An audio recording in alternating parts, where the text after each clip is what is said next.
strong and weak, ugly and shifty, beautiful and sleek.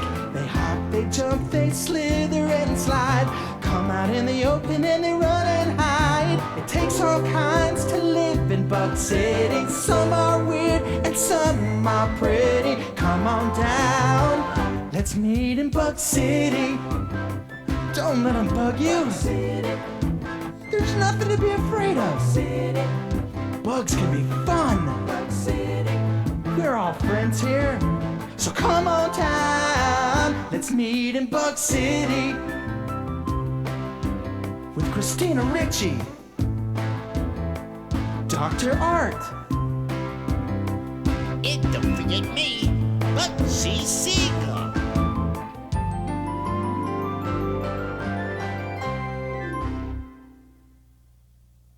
Good day, everyone, and welcome to Bug City. Prepare yourself, because on today's show, the mystery creatures you'll be meeting have some wings and eyes and mouths you won't believe. Now study the letters floating around on the screen. Just relax and focus on them, and see if you can tell what today's critter is. While you try to unscramble those letters and guess the identity of today's insect, I'll tell you this. They at first present a pretty scary story, especially when you realize they are everywhere around us. But the happy ending is, once you understand them, you'll probably never be afraid of them again. I know. Speaking of scary, my esteemed co-host, Bugsy Seagull, has apparently gone bonkers. I know who it is. Could you be still? Okay. Okay. Some of these insects have sponges for tongues and suction cups for feet.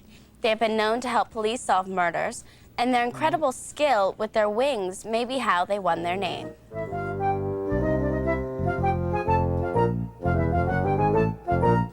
Hey, would you hold on? Wait a second. Just because they're called that, it doesn't mean beans. Hey, probably somebody just pointed to them and said, "Oh, look, it flies." And that's how the name stuck. In this case, I'm afraid not, Bugsy. Flies may be the most amazing flyers in the insect world. Sorry. Sorry? Ha! You'd be sorry for them. They're the insects. I, on the other hand, am a flying gull, king of the airwaves. Hi, Christina. Dr. Art Evans, Bug City's own entomologist. Yeah. That means insect expert. Entomologist. Just kidding around a little, Doc. Christina, today I'm going to tell you one of the great little-known facts in nature. This one almost nobody knows. Oh, boy. Insects are the only animals who have true wings. Hey, and you think I'm nuts? The other animals who fly, birds and bats, are really flapping what were once arms. That's why birds' wings seem so heavy and stumpy I beg your pardon. compared to these. Oh, wow, I see what you mean. The most astonishing thing about flies is that they have only 2 wings, while most other insects have 4. Yet flies are masterly in flight. You'll all recognize this fellow, the common housefly, buzzing along with its 2 wings, the ever-present house guest of every single summer. But do you recognize this one? A tiny hoverfly, which you've probably seen 100 times too, but never recognized as a fly. Only in slow motion, like this, can you see what an incredible aerialist the hoverfly is. It does everything on the wing, including mating. Like a helicopter, it can not only hover in one place, but fly backwards as easily as forwards. Flies owe their flying skills to these 2 tiny swinging clubs called halters, which keep their bodies always in balance. The halters are the remnants of their ancestors' 2nd pair of wings, and all flies have them, even this one. That's right, a mosquito is a fly too. The mosquito's wings flap so efficiently and so fast that their action makes that familiar whine which warns us of their potentially biting approach. All flies are also very avid and efficient breeders. These male antler flies go to great lengths to win a female, using their horn-like growths sprouting from their foreheads to decide who's the strongest. The female waits nearby to see the outcome. The winning male will guard her until she has finished laying her fertilized eggs. And like most flies, she can lay a lot of them. Look at these brine flies at Mono Lake in California.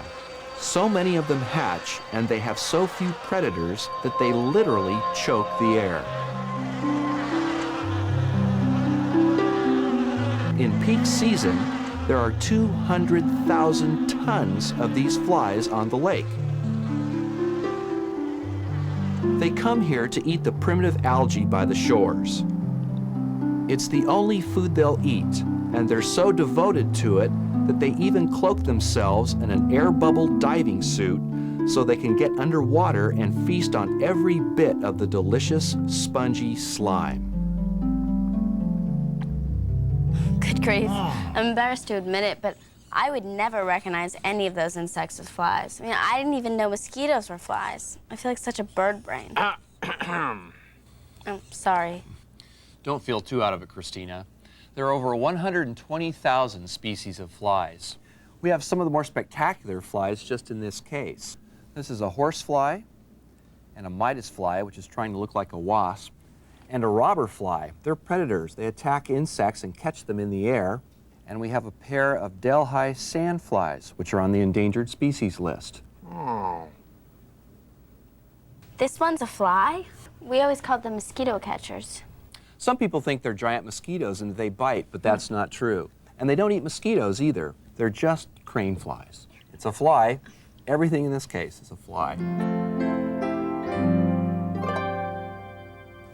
Actually, flies are far from simple. They go through a complete 4-stage metamorphosis. You know, going from egg to larva to pupa and adult. In fact, most of them live a good part of their lives as maggots, like these.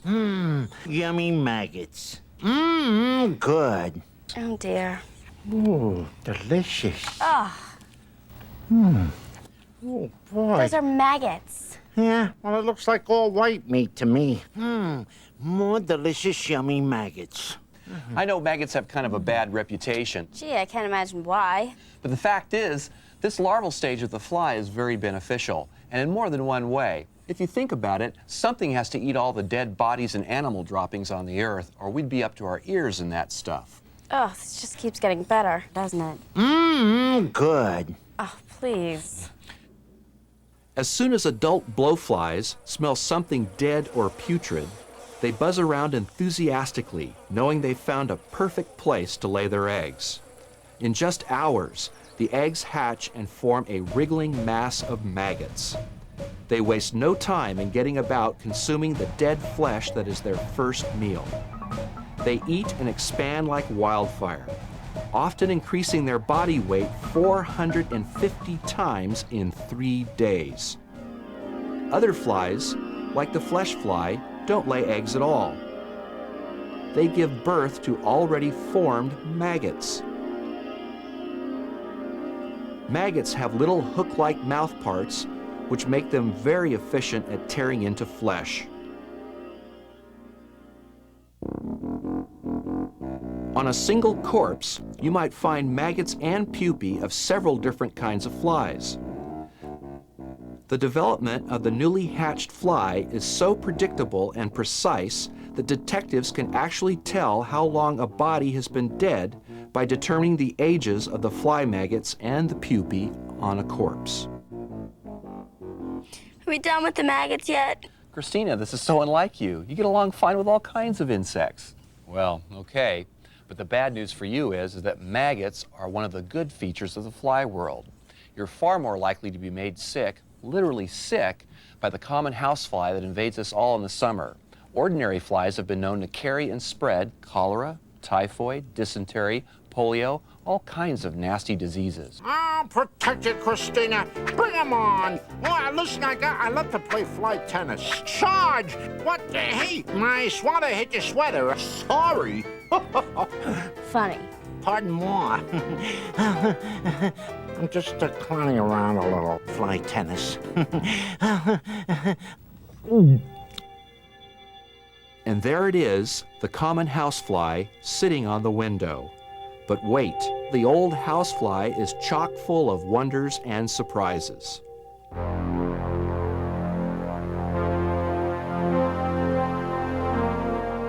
Flies, being insects, have 6 legs. Like all insects, flies have 3 body parts. The thorax, which supports legs and wings, the abdomen, for reproduction and digestion, and the head. The head contains 2 more of the fascinating features of the fly. First, this amazing proboscis, ending in a sponge-like tongue by which it drinks up liquids, preferably sugary ones.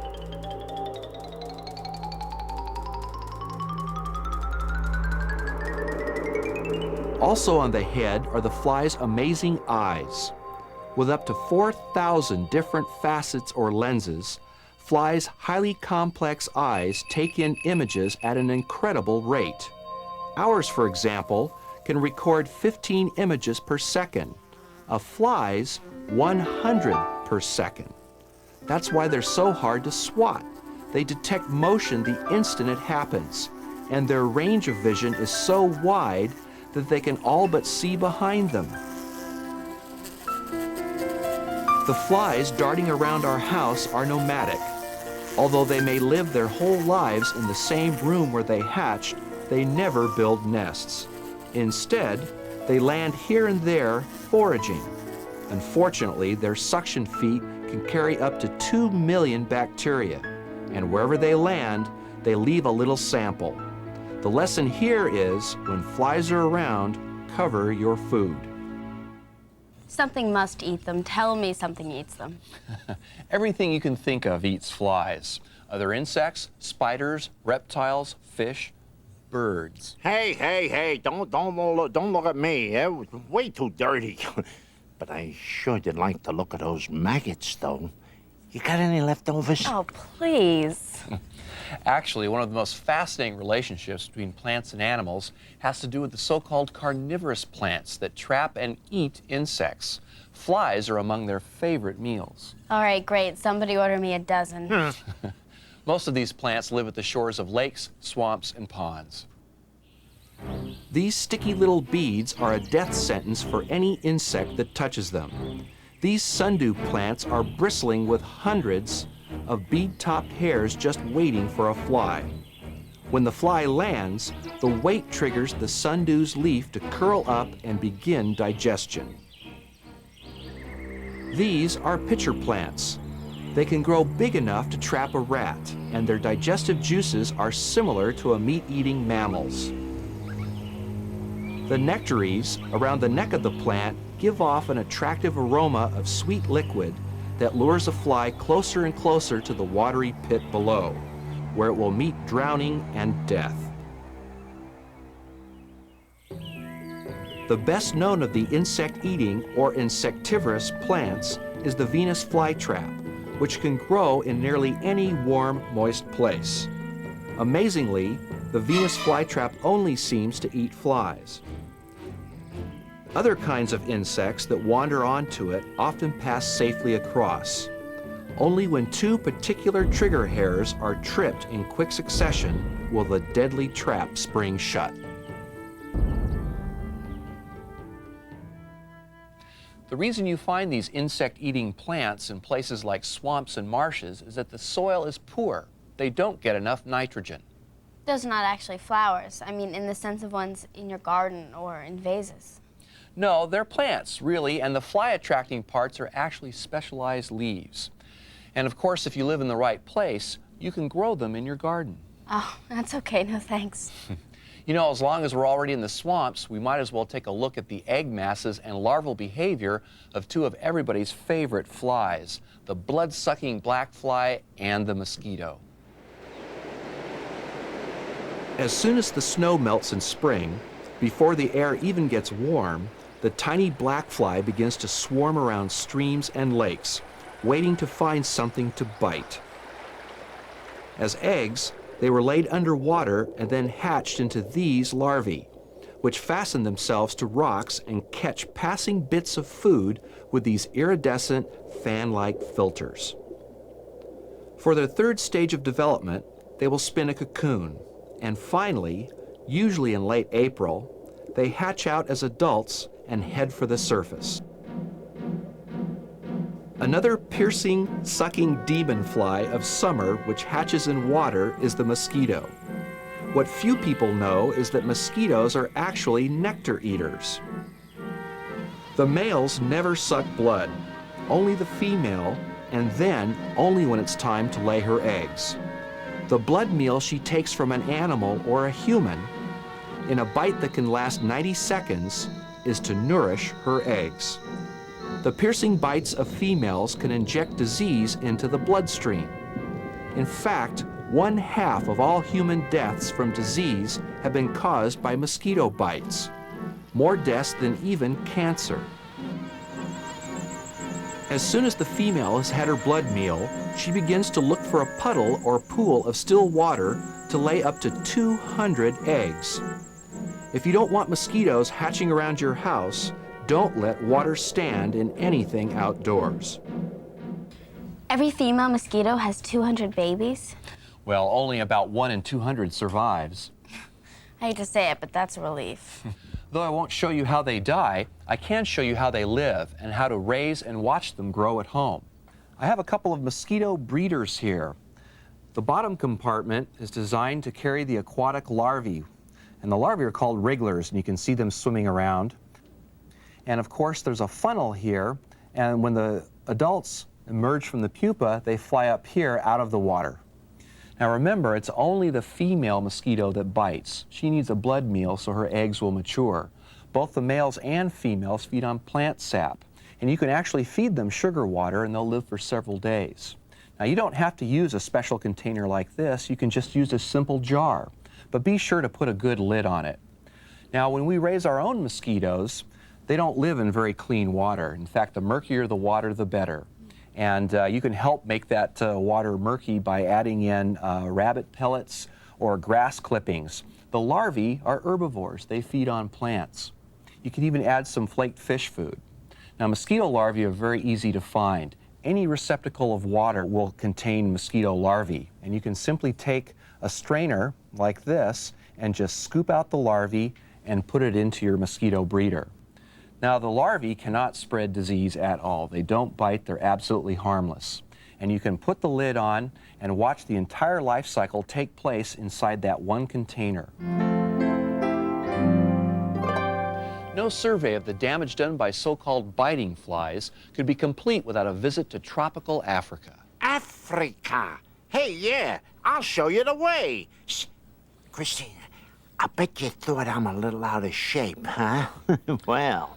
A locale where the world's deadliest flies still prowl in search of the blood of animals and humans alike. Actually, Africa's a really long way away. Ooh, look at my time here. I've got to be back for an appointment. Adios, everybody. Hasta luegos. This is the African tsetse fly, the dreaded insect whose bites spread so-called sleeping sickness. Unlike mosquitoes, both male and female tsetse flies are full-time blood eaters. They smell carbon dioxide, the exhaled breath of mammals, and hone in. Tsetse flies carry deadly parasites from drinking the blood of wild animals. Though the parasites don't hurt the fly or kill other animals, when their needle-like proboscis pierces the skin of humans, they can inject parasites into the bloodstream, and the result of infection is always death. Now for some really good news about flies. Take a close look at a couple of very tiny flies. The tiny fruit fly is proven to be man's best friend when it comes to the study of genetics. These flies have such a short life cycle that to mature all the way from egg to adult takes only 2 weeks. This allows scientists to study thousands of generations in a very short period. Human scientists have intervened in these flies' shapes and fates, revealing the secrets of inherited traits. Dr. Art, those amazing fruit flies look suspiciously like the ones I find hovering over nice ripe plums or bananas in the kitchen. Yep, and floating in your juice drinks too. But fruit flies can be fun. You might want to get a pencil and paper and take down what you'll need to build your own version of what we're going to make here, a fruit fly trap. We'll list the materials on the screen for you. Well, first you'll need a jar, a small funnel, rubber band, some tape, a little bit of screen, and of course, some rotting fruit. We'll take the jelly jar and we'll put in some nice ripe banana. That always attracts fruit flies. Let's put in a couple of pieces. Then we place the funnel over the jar. This is your trap because the flies will smell the fruit coming out. They'll fly in, but they won't be able to get out. But here's an important point here. Make sure there isn't a gap around the base of your funnel. If there is, just take a little bit of tape and wrap it around the outside so it's nice and secure. You don't want your flies getting out. And then just set your trap out for a few days, like this one here. Notice the flies that have become trapped already. Once you have 20 or 30 flies or so, get out your mesh and a rubber band and quickly take off the funnel before the flies can escape. Place it over the top, and your fruit fly colony is ready to begin. Within a few days, you should start seeing the young larvae or maggots worming their way through the rotten banana. And within 2 weeks, you'll begin to see winged adults, just like we have here.